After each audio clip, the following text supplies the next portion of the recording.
ফ্যাসিবাদীদের পুনর্বাসন করতেই প্রোপাগান্ডা ভারতের। চীন রাশিয়া থেকে ছড়ানো হচ্ছে মিথ্যা খবর। ফেসবুকে অপপ্রচার বন্ধে মেটাকে আহ্বান প্রধান উপদেষ্টার।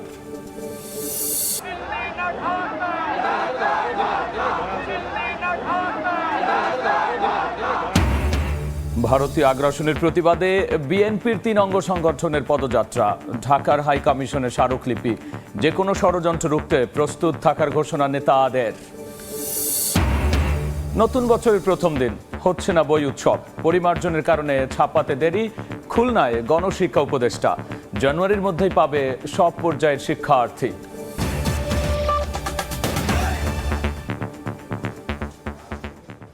জনপদের সময় সঙ্গে আছি আমি গোলাম রাব্বি। এবার অন্যান্য খবর।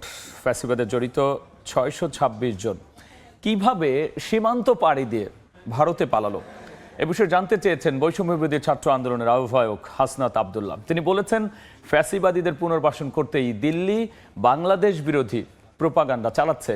আর চিন্তাবিদ ফরহাদ মোজাহার মনে করেন, নিছক প্রোপাগান্ডা নয়, এটি ভারতের সামরিক প্রস্তুতির অংশও বটে। স্বরাষ্ট্র উপদেষ্টা বলেছেন, সীমান্তে নিরাপত্তা জোরদারে বিশেষ নির্দেশনা দেওয়া হয়েছে বিজিবিকে। পিলখানায় জুলাই গণঅভ্যুত্থানে আহতদের সহায়তা অনুষ্ঠানে এমন বক্তব্য দিয়েছেন বক্তারা। জুলাই গণঅভ্যুত্থানে আহতদের পুনর্বাসন সহায়তায় পিলখানায় বিজিবির আয়োজন। আলোচনায় ঘুরে ফিরে আসে বাংলাদেশ ভারত সম্পর্ক প্রসঙ্গ। এটার সিলসিলা শুরু হয়েছে। ফ্যাসিবাদে জড়িতরা কিভাবে সীমান্ত পাড়ি দিয়ে ভারতে পালালো তা জানতে চান বৈষম্য বিরোধী ছাত্র আন্দোলনের আহ্বায়ক হাসনাত আব্দুল্লাহ। বলেন, ফ্যাসিবাদকে পুনর্বাসনেই বাংলাদেশ বিরোধী প্রোপাগান্ডা চালাচ্ছে ভারত। তবে চিন্তাবিদ ফরহাদ মোজাহার বলেন, এটি নিছক প্রোপাগান্ডা নয়, ভারতের সামরিক প্রস্তুতির অংশ। আপনাদের দায়বদ্ধতার জায়গা থেকে আপনারা নিশ্চিত করবেন যে এই ৬২৬ জন যারা এই ফেসিবাদের অ্যানাবলার ছিল, কোলাবোরেটর ছিল, এই ফেসিবাদের যারা পৃষ্ঠপোষকতা দিয়েছে, যারা এই ফেসিবাদকে ডালপালা আকারে মহিরূপে গড়ে উঠতে সহায়তা করেছে, তাদেরকে কারা সীমান্ত পাড়ি দিয়ে আজকে ভারতে একটা সেফ এক্সিট করে দিয়েছিল, আপনারা সেই বিষয়টিকে নিশ্চিত করবেন। আজকে ভারতের যে প্রোপাগান্ডা চলছে, এটা নিছকই প্রোপাগান্ডা, এটা এক ধরনের সামরিক প্রস্তুতি। ভারতের এই যে তার আস্ফালন, এই আস্ফালনের উপযুক্ত উত্তর দেওয়ার জন্য অবিলম্বে আমাদেরকে প্রতিটি নাগরিককে সামরিক প্রশিক্ষণ দরকার। অনুষ্ঠানে স্বরাষ্ট্র উপদেষ্টা বলেন, বিজিবিকে অভ্যন্তরীণ কার্যক্রম কমিয়ে সীমান্তে নিরাপত্তা জোরদারে বিশেষ নির্দেশনা দেয়া হয়েছে। আর মৎস্য ও প্রাণী সম্পদ উপদেষ্টা ফরিদা আখতার বলেন, ভারত থেকে দেশে ফিরতে হলে শেখ হাসিনাকে গণহত্যার আসামি হিসেবেই আসতে হবে। সকালে কিন্তু বিজিবির মহাপরিচালককে আদেশ দেওয়া হয়েছে যে ইন্টারনাল ডিউটি বন্ধ করে তুমি বর্ডারে তোমার ট্রুপস মোবিলাইজ করো। হাসিনা যদি এমনকি দৃশ্যতা চিন্তা করে, তাহলে সে একমাত্র আসবে গণহত্যার আসামি হয়ে তার বিচার করার জন্য। এদিকে ঢুকবে ওদিকে ঢুকবে বলে আমাদেরকে যে ভয় দেখায়, তার জানা উচিত তার এসে তাকে আগে আদালতের কাঠগড়ায় দাঁড়াতে হবে। যে কোনো পরিস্থিতি মোকাবেলায় বর্ডার গার্ড বাংলাদেশ প্রস্তুত বলে জানান বিজিবি মহাপরিচালক। বর্তমান পরিস্থিতিতে আমি সকলকে আশ্বস্ত করতে চাই, সবার উপরে দেশ। এই মন্ত্রে উজ্জীবিত বিজিবির প্রতিটি সদস্য সীমান্তের অতন্দ্র প্রহরী হিসাবে সদা প্রস্তুত এবং দেশের জন্য যে কোনো পরিস্থিতি মোকাবেলায় দৃঢ় প্রতিজ্ঞ। আয়োজনে অভ্যুত্থানে আহত ৭ জনকে নগদ অর্থ ও পুনর্বাসন সামগ্রী উপহার দেয়া হয়। আরও ১০০ জনকে সহায়তা দেয়া হবে বলে জানানো হয় অনুষ্ঠান থেকে। নাজমুস মুস্তালেহি, সময় সংবাদ, ঢাকা। জুলাই অভ্যুত্থানে নিজেদের অন্যায় অপকর্ম স্বীকার না করে আওয়ামী লীগ উল্টো গুজব ছড়াচ্ছে বলে জানিয়েছেন প্রধান উপদেষ্টার প্রেস সচিব। তিনি বলেছেন, দলটিকে নিষিদ্ধের কোনো পরিকল্পনা নেই সরকারের। সকালে এক সেমিনারে এসব কথা নিয়ে আলোচনা হয়। নতুন বাংলাদেশ অর্জন, চ্যালেঞ্জ এবং উত্তরণ শীর্ষক সেমিনারে উঠে আসে ৫ আগস্ট পরবর্তী বাংলাদেশের চিত্র। পাশাপাশি ভবিষ্যৎ বাংলাদেশের জন্য বন্দোবস্ত নিয়েও আলোচনা করেন বক্তারা। বাংলাদেশ নিয়ে নানান গুজব ছড়ানো হচ্ছে অভিযোগ করে প্রধান উপদেষ্টার প্রেস সচিব বলেন, শুধু ভারতীয় গণমাধ্যম নয়, চীন রাশিয়া থেকেও ছড়ানো হচ্ছে মিথ্যা খবর। আওয়ামী লীগের রাজনৈতিক ইস্যু নিয়েও কথা বলেন Shafiqul Alam. There is a massive misinformation campaign. You have seen there is a, like what we initially saw, that there are like a misinformation campaign not only happening from India but also some parts. Initially we saw some from China and also Russia. We have invited all of them to visit Bangladesh, meet our people, meet the Hindu leaders, meet the minorities, to see what kind of country Professor Yunus has been leading over the last 4 months. But they are not interested. নির্বাচনী সব সমাধান নয়, তবে সুষ্ঠু ও অংশগ্রহণমূলক নির্বাচনের মধ্য দিয়ে সমাধানের পথ শুরু হতে পারে বলে মন্তব্য করেন বিএনপির আন্তর্জাতিক বিষয়ক সহ সম্পাদক রুমিন Farhana. Election cannot change everything, but of course election can be a good starting. And if we can establish a system where in every 5 years we get an election where people can vote freely, where the election is free, fair and inclusive and participatory, then obviously the politics will start changing.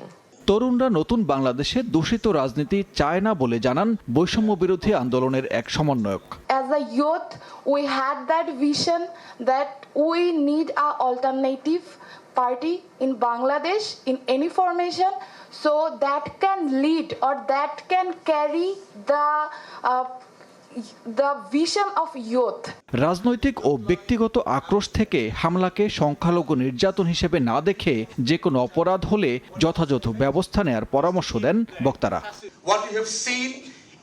Sanbir রূপল, সময় সংবাদ, ঢাকা। ভারতীয় আগ্রাসনের প্রতিবাদে ঢাকায় দেশটির high commission অভিমুখে পদযাত্রা করেছে বিএনপির 3 অঙ্গ সংগঠন। নয়াপল্টন থেকে শুরু হওয়া এই কর্মসূচিতে কয়েক হাজার নেতাকর্মী অংশ নিয়েছেন। রামপুরায় পুলিশ অনুরোধ জানালে পদযাত্রা শেষ করে হাই কমিশনে স্মারকলিপি দেন নেতারা। ভারতীয় আগ্রাসন প্রতিরোধে কর্মীদের প্রস্তুত থাকারও আহ্বান জানিয়েছেন তারা।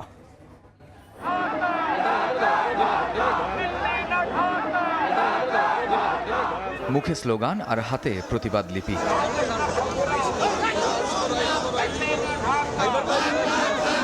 বিএনপির কেন্দ্রীয় কার্যালয় নয়াপল্টনের সামনে হাজার হাজার নেতাকর্মী জড়ো হন ভারতীয় আগ্রাসনের প্রতিবাদে। যুবদল, স্বেচ্ছাসেবক দল ও ছাত্রদলের আয়োজনে প্রতিবাদী যৌথ পদযাত্রা ও ভারতীয় হাইকমিশনে স্মারকলিপি প্রদান কর্মসূচি উপলক্ষে এই ঢল। শান্তিপূর্ণ কর্মসূচির মাধ্যমে ভারত সরকারকে সতর্কবার্তা দেয়া হলো জানিয়ে 3 সংগঠনের নেতারা বলেন, অবস্থার পরিবর্তন না করলে ভারত বিরোধী আরও কঠোর কর্মসূচি দেয়া হবে। পদযাত্রা থেকে ইন্ডিয়াকে সতর্ক করতে চাই, এই ধরনের ন্যাক্কারজনক কাজ বন্ধ করুন। পরিকল্পিতভাবে বাংলাদেশের সম্প্রীতি বিনষ্ট করার জন্য বিভিন্ন ধরনের চক্রান্ত করছে। বাংলাদেশের উপরে যে আগ্রাসী মনোভাব পোষণ করে তা থেকে বিরত থাকবে, নয় আমরা এর থেকেও কঠিন কর্মসূচি দিতে বাধ্য হব। ভারতীয় গণমাধ্যমের তীব্র সমালোচনা করে নেতারা বলছেন, ভারত উস্কানি দিয়ে যতই অস্থির করার চেষ্টা করবে, বাংলাদেশ ততই ঐক্যবদ্ধ হবে। চট্টগ্রাম দাবি করবে কি কারণে? তোমরা যদি ওইটা দাবি করতে পারো তাহলে আমরাও দাবি করব আমাদের নবাব সিরাজউদ্দৌলার বাংলা, বিহার, উড়িষ্যা ফেরত দাও আমাদেরকে। ওরা এত মন খারাপ কেন? ভুটান তাদের সাথে নেই, নেপাল নেই, পাকিস্তান নেই, শ্রীলঙ্কা নেই, ছোট্ট একটি দ্বীপ রাষ্ট্র মালদ্বীপ তাদের সাথে নেই। ওদের সাথে কেউ বন্ধুত্ব করতে পারে না। নয়াপল্টন থেকে শুরু হয়ে কাকরাইল, শান্তিনগর ও মালিবাগ হয়ে রামপুরা এসে পুলিশের অনুরোধে শেষ হয় পদযাত্রা। পরে 6 সদস্যের প্রতিনিধি দল স্মারকলিপি নিয়ে যান ভারতীয় হাইকমিশনে। কামরুজ্জামান মামুন, সময় সংবাদ, ঢাকা। বাংলাদেশ নিয়ে ফেসবুকে অপপ্রচার ঠেকাতে মেটাকে ব্যবস্থা নেওয়ার আহ্বান জানিয়েছেন প্রধান উপদেষ্টা ডক্টর মোহাম্মদ ইউনূস। প্রধান উপদেষ্টার সঙ্গে ফেসবুকের প্রধান প্রতিষ্ঠান মেটার মানবাধিকার নীতি বিষয়ক পরিচালক মিরান্ডা সিসান্সের সৌজন্য সাক্ষাতে এই আহ্বান জানান তিনি। এ সময় ডক্টর ইউনূস বলেছেন, ব্যাপক হারে বিভ্রান্তিমূলক প্রচারণার ভুক্তভোগী এখন বাংলাদেশ। জুলাই গণঅভ্যুত্থানের অর্জন নস্যাৎ করতে কিছু দেশ থেকে বাংলাদেশের বিরুদ্ধে বিভ্রান্তিমূলক প্রচারণা চালানো হচ্ছে বলেও তিনি উল্লেখ করেন। মেটা পরিচালক সিসান্স প্রধান উপদেষ্টাকে বলেছেন, তাদের প্ল্যাটফর্ম ব্যবহার করে কেউ যেন বিভ্রান্তি ছড়াতে না পারে, সেজন্য সতর্ক থাকেন তারা। জনপদের সময় আরও থাকছে। শেখ হাসিনার নাম বাদ দেওয়ার পর মাদারীপুর থেকে সরানো হচ্ছে ইনস্টিটিউট অফ ফ্রন্টিয়ার টেকনোলজি। রাজধানীর পূর্বাঞ্চলে জমি খুঁজছে সরকার, ব্যয় বাড়বে না দাবি সংশ্লিষ্টদের। গণ অভ্যুত্থানের পর দলের কিছু নেতাকর্মীর কর্মকাণ্ডে ক্ষুব্ধ বিএনপির ভারপ্রাপ্ত চেয়ারম্যান তারেক রহমান। তিনি বলেছেন, জনগণের আস্থা ধরে রাখতে না পারলে ছিটকে পড়তে হবে। ঢাকা ও ঢাকার বাইরে দলের ৩১ দফা নিয়ে কর্মশালায় ভার্চুয়ালি যুক্ত হয়ে তিনি বলেছেন, কিছু মানুষের স্বার্থ হাসিলের জন্য এই আন্দোলন হয়নি। জনগণকে সম্পৃক্ত করতে রাষ্ট্র সংস্কারের ৩১ দফা প্রস্তাবনা নিয়ে দেশের বিভিন্ন স্থানে কর্মশালার আয়োজন করছে বিএনপি ও এর অঙ্গ সহযোগী সংগঠনগুলো, যেখানে ভার্চুয়ালি যুক্ত হয়ে নেতাকর্মীদের দিক নির্দেশনা দিয়ে যাচ্ছেন বিএনপির ভারপ্রাপ্ত চেয়ারম্যান তারেক রহমান। এরই ধারাবাহিকতায় রোববার রাজধানীর খিলক্ষেতের বড়ুয়া আলাউদ্দিন উচ্চ বিদ্যালয় মাঠে ঢাকা মহানগর উত্তর বিএনপি আয়োজিত কর্মশালায় ভার্চুয়ালি যুক্ত হয়ে গত ৪ মাসে দলের কিছু নেতাকর্মীর কার্যকলাপে ক্ষোভ প্রকাশ করেন তারেক রহমান। পালিয়ে যাবার পরে কিছু কিছু ক্ষেত্রে আমাদের কিছু কিছু নেতাকর্মী বিভ্রান্ত হয়েছে এবং এই বিভ্রান্তির কারণে তারা এমন কিছু কাজ করছে যে কাজগুলো মানুষ পছন্দ করছে না। কতিপয় ব্যক্তি যাতে করে তাদের স্বার্থ হাসিল করতে পারে, নিশ্চয়ই এই কারণে আপনারা এত অত্যাচার নির্যাতন সহ্য করেননি। আপনার উদ্দেশ্য অন্য কিছু হলে দুদিন পরে আপনি ছিটকে পড়ে যাবেন, আপনি দল থেকে ছিটকে পড়ে যাবেন, আপনি মানুষের সমর্থন থেকে ছিটকে পড়ে যাবেন। এরপরেই রংপুর ও বরিশাল বিভাগীয় কর্মশালায় যুক্ত হয়ে তারেক রহমান বলেন, বিএনপির একার পক্ষে দেশ পুনর্গঠন সম্ভব নয়। ঐক্যবদ্ধভাবে যেমন আন্দোলন হয়েছে, তেমনি রাষ্ট্র মেরামতের জন্য সবাইকে একসঙ্গে কাজ করতে হবে। একক বিএনপি শুধু একা পারবে না দেশকে গড়তে। দেশকে গড়তে হলে, পুনর্গঠন করতে হলে আমাদের জাতিকে ঐক্যবদ্ধ করতে হবে। দল মত নির্বিশেষে মানুষকে ঐক্যবদ্ধ করতে হবে। যেভাবে আন্দোলনের সময় জুলাই আগস্ট মাসে যেভাবে দল মত নির্বিশেষে সবাই রাজপথে নেমে এসেছিলেন, ঠিক সেভাবেই আমাদেরকে দেশকে আবার পুনর্গঠন করতে হবে। যে কোনো সংকটে নেতাকর্মীদের জনগণের পাশে থাকার আহ্বান জানান বিএনপির ভারপ্রাপ্ত চেয়ারম্যান। অবস্থান থেকে ভূমিকা রাখতে হবে। আহমেদ সালেহীন, সময় সংবাদ, ঢাকা। এবার নতুন বছরের প্রথম দিন বই উৎসব হচ্ছে না, তবে জানুয়ারির মধ্যেই বই তুলে দেওয়া হবে শিক্ষার্থীদের হাতে। সকালে খুলনা বিভাগীয় কমিশনারের কার্যালয়ে মতবিনিময় সভায় যোগ দিয়ে কথা বলেছেন প্রাথমিক ও গণশিক্ষা উপদেষ্টা ডাক্তার বিধান রঞ্জন রায়। তিনি বলেছেন, প্রাথমিক শিক্ষক নিয়োগে সব ধরনের কোটা বাতিল হয়েছে। সকালে খুলনা বিভাগীয় কমিশনারের কার্যালয়ে মতবিনিময় সভায় যোগ দেন প্রাথমিক ও গণশিক্ষা উপদেষ্টা ডাক্তার বিধান রঞ্জন রায়। অংশ নেন বিভাগের 10 জেলা প্রশাসক, শিক্ষা কর্মকর্তা সহ গুরুত্বপূর্ণ দপ্তরের কর্মকর্তারা। মতবিনিময় সভা শেষে উপদেষ্টা জানান, এবার নতুন বছরের প্রথম দিন বই উৎসব হচ্ছে না, তবে জানুয়ারির মধ্যেই বই পাবে শিক্ষার্থীরা। অন্যান্যবার যেভাবে বই উৎসব 1 জানুয়ারি করা হয়, আমরা ঠিক এই ধরনের উৎসবে যাচ্ছি না, কিন্তু প্রাথমিকের বইগুলো আমরা জানুয়ারির মধ্যে দিয়ে দেব। নতুন পাঠ্যপুস্তকগুলোতে আমাদের ছাত্র গণ অভ্যুত্থান যা হয়ে গেল, তা বিভিন্নভাবেই এটাতে প্রেজেন্ট করা হবে। এতে অনেক রকম গ্রাফিতি থাকবে, ছবি থাকবে, গল্প থাকবে।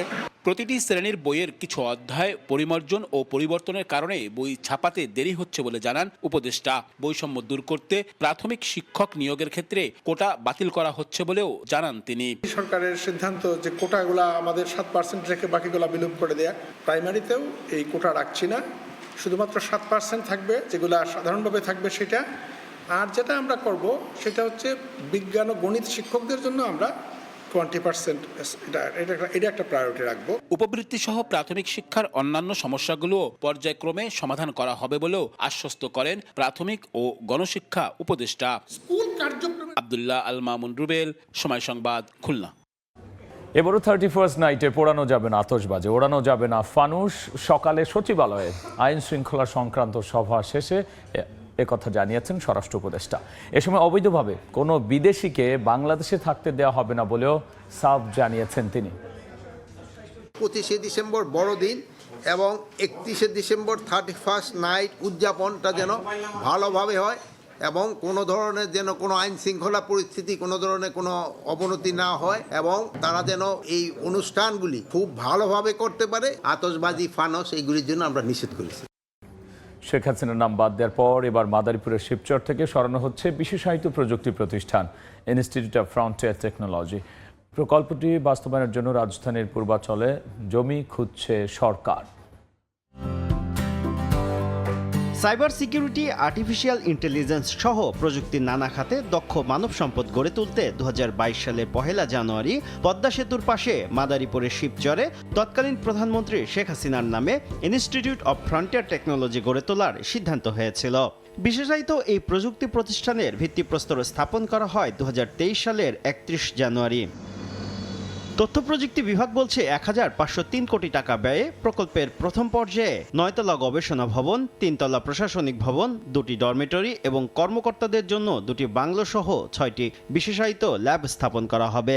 আর দ্বিতীয় পর্যায়ে মাটির সক্ষমতা বিবেচনায় 52 থেকে 71 তলা বিশিষ্ট একটি প্রযুক্তি টাওয়ার নির্মাণেরও পরিকল্পনা ছিল ক্ষমতাচ্যুত সরকারের। সরেজমিন প্রকল্পের অগ্রগতি দেখতে শিবচরে সময় সংবাদ।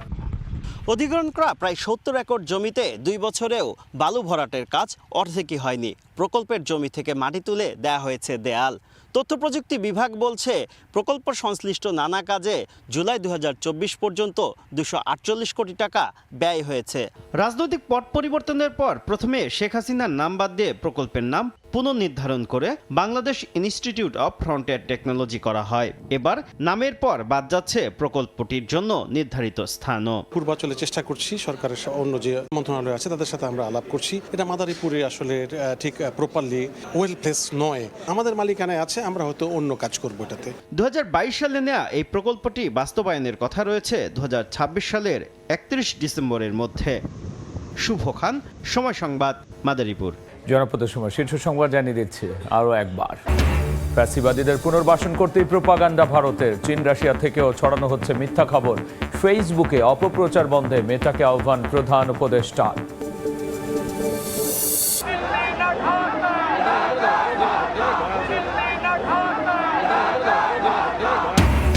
ভারতীয় আগ্রাসনের প্রতিবাদে বিএনপির 3 অঙ্গ সংগঠনের পদযাত্রা। ঢাকার হাই কমিশনের স্মারকলিপি। যে কোনো ষড়যন্ত্র রুখতে প্রস্তুত থাকার ঘোষণা নেতাদের। এই ছিল এখনকার মতো জনপদের সময়। সঙ্গী থাকুন সময়।